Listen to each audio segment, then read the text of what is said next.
This is Optimal Finance Daily, episode 1420.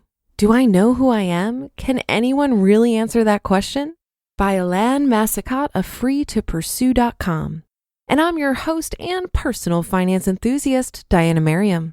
This is the show where I serenade you with the sweet sounds of personal finance knowledge from some of the best blogs on the planet, with the author's permission, of course. And before we get to it, have you subscribed to our other podcasts? We cover personal development and minimalism, health, relationships, entrepreneurship, and life advice on the other shows. Just search for Optimal Living Daily wherever you get your podcasts to find them. But for now, let's get right to it and continue optimizing your life. Do I know who I am? Can anyone really answer that question? By Helene Massicotte of freetopursue.com. It's now been 3 years since I walked away from my job in corporate Canada. I find it surprising that it feels like it's been so long and yet still feels so new. I initially called the move away from demanding salaried work a financial independence leap, which it was, but I think that definition missed the point. Living with the means to do what we want, thanks to having a lifestyle that's in line with our means, is more than just about being able to pay our bills and pay for the activities we want to engage in. For me, it's about being able to reclaim, rediscover even, who I am, only I didn't know it at the time. Do you know who I am?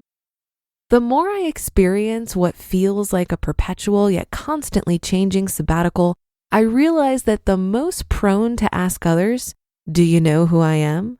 are the ones the answer eludes most. The only way to answer this question is what drives the person professionally: title, status, money, power, prestige, influence. Any narrow definition that serves as an appropriate answer is rendered meaningless, even ridiculous, when the social context is stripped away. It's been a great exercise for me to shed the corporate title and the illusion that accompanies it. Even with a fancy title and a cool-sounding job, a widget is still a widget. I filled a role. I was replaceable. My time in it transient no matter the circumstance. Given these characteristics, why do so many of us assign such importance to our position? I think the answer might be that it gives us a convenient response that pardons our refusal to look any deeper for meaning behind our thoughts, actions, even purpose. The greater the title, the less we need to look at our lives, at ourselves, and consider how little time we really have in this world, a type of tunnel vision akin to denial of our mortality. When the deafening quiet creeps in, the moment I left my job, I was elated.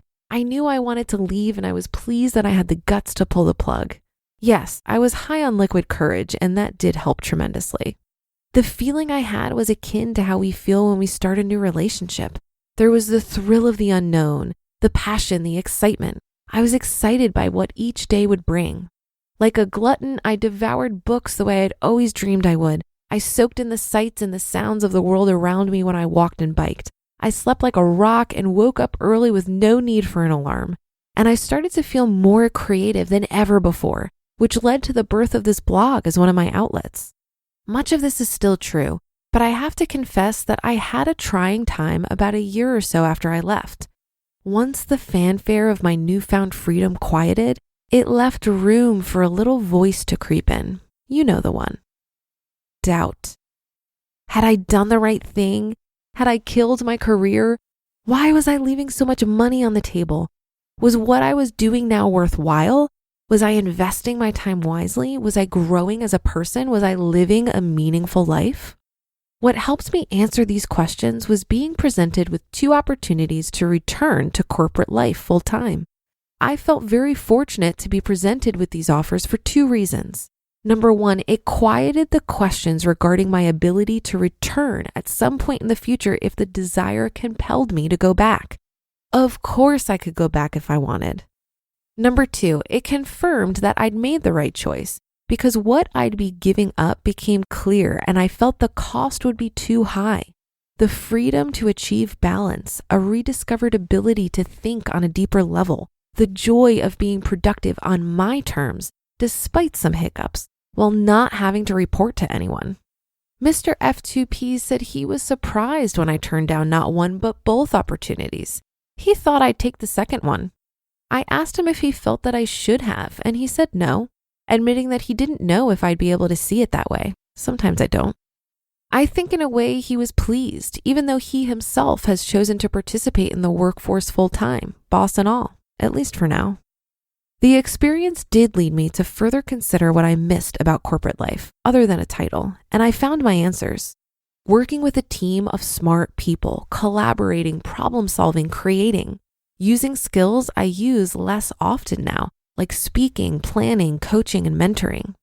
What I appreciate about having the flexibility to adjust course is that there's nothing that prevents me from following opportunities in these areas, and that's exactly what I've started doing.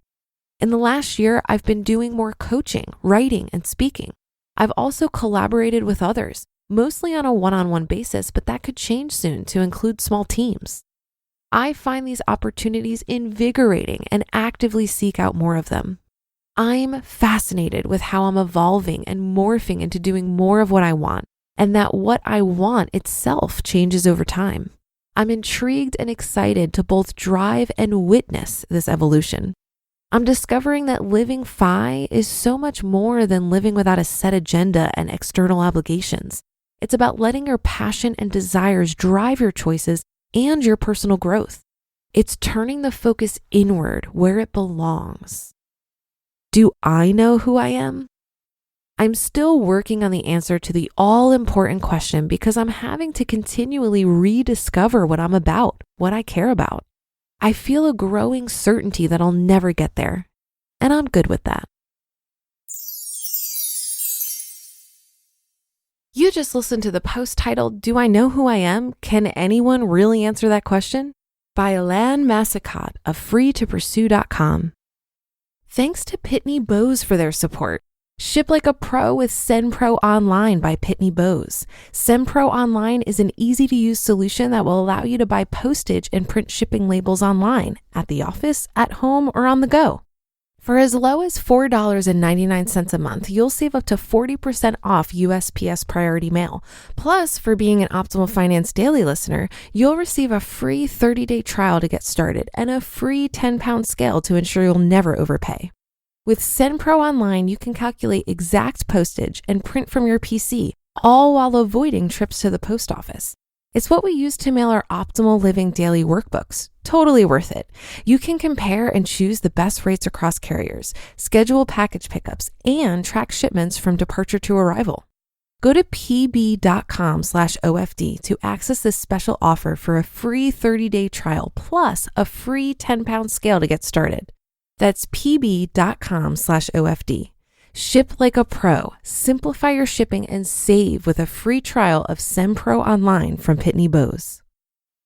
Wow, what a timely article for me. If you're listening to this in real time, I'm pleased to tell you that 2 weeks ago, I resigned from my full-time gig in corporate America, and tomorrow is my last day.